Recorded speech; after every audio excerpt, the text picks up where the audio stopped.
राधे राधे, जय श्री कृष्ण। नमस्कार, मैं विभा मिश्रा अपने YouTube चैनल में आपका बहुत स्वागत करती हूँ और हमेशा की तरह ये कामना करती हूँ कि आप सभी पर श्री हरि की कृपा, मेरे लड्डू गोपाल जी की कृपा हमेशा बनी रहे। दोस्तों, आज मैं इस वीडियो में आपको बताऊंगी कि यदि आप अपने घर में लड्डू गोपाल जी लाना चाहते हैं, लड्डू गोपाल जी विराजमान करना चाहते हैं, तो उसके लिए आपको क्या क्या करना बेहद ज़रूरी है, किन किन बातों का आपको विशेष रूप से ध्यान रखना चाहिए यदि आप लड्डू गोपाल जी अपने घर में लाना चाहते हैं। तो 10 बड़ी बातें हैं जिनका विशेष रूप से ध्यान रखा जाता है लड्डू गोपाल जी की सेवा के लिए। देखिए, लड्डू गोपाल जी जो हैं वो कोई भगवान, वैसे भगवान नहीं है, कोई मूर्ति नहीं है जिन्हें आप लाके अपने सिर्फ और सिर्फ मंदिर में विराजमान कर दीजिए। लड्डू गोपाल की जो है वो सेवा की जाती है, तन मन धन से की जाती है, तो उसके लिए कुछ खास बातों का ध्यान रखा जाता है। तो मैं आपको इस वीडियो में वो बताती हूँ। और जो है, अगर आप पहली बार मेरे चैनल पर हैं तो प्लीज़ चैनल को आप सब्सक्राइब कर दीजिएगा। वीडियो को पसंद आए तो लाइक कीजिएगा, इसे शेयर कीजिएगा और हमेशा की तरह आप कमेंट में राधे राधे भी लिख सकते हैं। तो वीडियो को शुरू करते हैं समय को ना गवाते हुए। यदि आप अपने घर में लड्डू गोपाल जी लाना चाहते हैं तो हमारे बड़े बुजुर्ग जो थे, उनके जो नियम थे वो मैं आपके साथ शेयर करूंगी, जितना भी मैंने जाना है अपने बड़े बुजुर्गों से। तो क्या नियम होते थे लड्डू गोपाल जी को अपने घर में लाने के। सबसे पहले देखिए, अगर आप लड्डू गोपाल जी लाने की आपकी मन में चाह है, यदि आप दूसरे को देखकर अपने घर में लड्डू गोपाल जी ला रहे हैं तो ऐसा बिल्कुल भी ना करें। सिर्फ ये देखा देखी कि उन्होंने लड्डू गोपाल जी रखे हैं तो मैं भी अपने घर में रखूं, ऐसा बिल्कुल ना करें। क्योंकि लड्डू गोपाल जी जो हैं वो आपकी आत्मा से उनके लिए जो सेवा है वो प्रकट होती है। यदि आपकी आत्मा, आप उनके लिए बेचैन हैं, आप किसी के घर जाते हैं, आपको लड्डू गोपाल जी दिखते हैं, उनके वस्त्र दिखते हैं, उनको देखने का आपको मन करता है कि मैं इनके घर जाऊं तो इनके लड्डू गोपाल जी को देखूं, आपके मन में अगर ये विचलता हो रही है, तभी आप अपने घर में लड्डू गोपाल जी लाइए। क्योंकि ऐसा तभी होता है जब हमारे पिछले जन्म के पुण्य कर्म हमारे साथ जुड़े रहते हैं। तो यदि आप लड्डू गोपाल जी के, आपके लिए ऐसा प्रेम हो रहा है मन में, तो आप लड्डू गोपाल जी ज़रूर लाइए, देखा देखी वश किसी के भी ना लाइए। अब बात हो गई पहली कि लड्डू गोपाल जी लाएं तो कहाँ से लाएं। देखिए, आप लड्डू गोपाल जी लाते हैं तो आप कहीं भी किसी भी दुकान से लड्डू गोपाल जी मत खरीदिए। आप कोशिश करिए कि लड्डू गोपाल जी श्री धाम वृंदावन से ही आएँ। देखिए, श्री राम वृंदावन की तो रज जो है, वो मिट्टी जो है, उसमें भी ठाकुर जी का कण कण में वास है। तो जब हम वृंदावन घूमने जाते हैं, ब्रज घूमने जाते हैं, तो वहाँ की रज भी उठा के लाते हैं, अपने घर में रखते हैं, प्रतिदिन उसको माथे से तिलक लगाते हैं कि ठाकुर जी के चरण कमल इसमें पड़े होंगे। तो सोचिए कि वहाँ के श्री विग्रह की तो क्या ही बात होगी। तो आप कोशिश करिए कि आप श्री धाम वृंदावन जाएँ तो आप वहाँ से लड्डू गोपाल जी लाएँ। यदि कारणवश आप नहीं जा पाते हैं तो आपके आसपास अगर कोई जा रहा हो तो आप उनसे मंगवा लीजिए। और जो है, या फिर आप वृंदावन नहीं जा पा रहे हैं तो किसी तीर्थ स्थान पे अगर आप जाते हैं तो आप देखेंगे किसी भी तीर्थ स्थानों पर भी लड्डू गोपाल जी मिलते हैं, हरिद्वार वगैरह में भी मिलते हैं।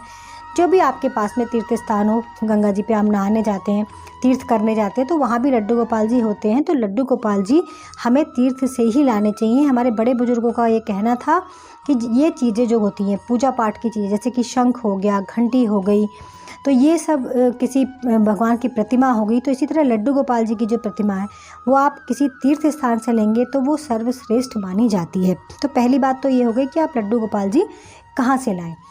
दूसरी चीज़, लड्डू गोपाल जी को कब लाना चाहिए। देखिए, बहुत लोग हैं किसी भी महीने में लड्डू गोपाल जी को ख़रीद लेते हैं और उसके बाद जो है, जिस दिन वो लाते हैं उस दिन भी उनका जन्मदिन करते हैं और जन्माष्टमी में भी उनका जन्मदिन करते हैं। लेकिन देखिए, आप सभी हम जानते हैं कि भगवान श्री कृष्ण का जन्म एक ही दिन हुआ है, वो भी जन्माष्टमी के दिन।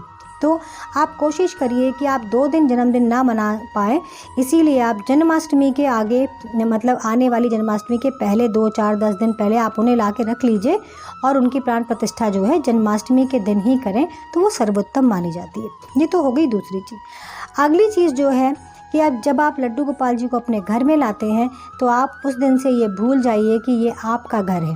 क्योंकि जिस दिन से लड्डू गोपाल जी आपके घर में विराजमान होते हैं, आपका घर वो नहीं रह जाता, वो लड्डू गोपाल जी का घर हो जाता है और आप उनके घर में रहने लगते हैं। तो ये मन में आपको रखना होगा और ये मन से निकालना होगा कि अब ये मेरे घर में आए हैं, ऐसा नहीं है। देखिए, वो तो सर्व जगत के स्वामी हैं, तो आपका तो कुछ भी नहीं है यहाँ पर। तो जिस दिन से आप उन्हें अपने घर में विराजमान करें, इस चीज़ का विशेष ध्यान रखें।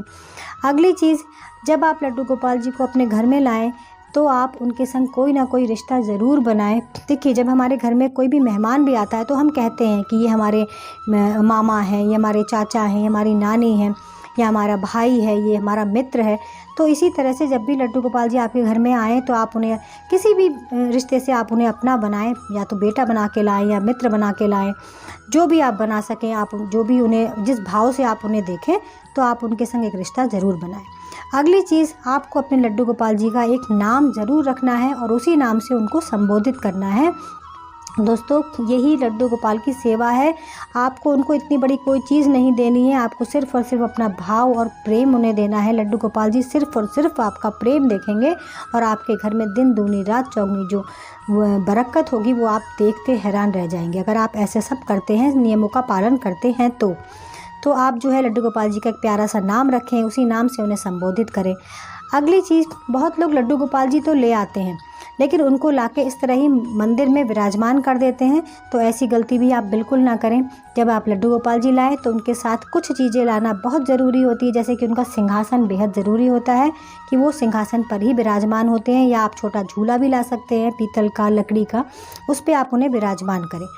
अगली चीज़ जो है, लड्डू गोपाल जी को आप लाते हैं तो ऐसे ही मंदिर में किसी भी मूर्ति की तरह साथ में मत रखिए, उनका एक अलग स्थान बनाइए, उनका जो है सारी चीज़ें वहाँ पे विराजमान करिए, उनका सिंहासन।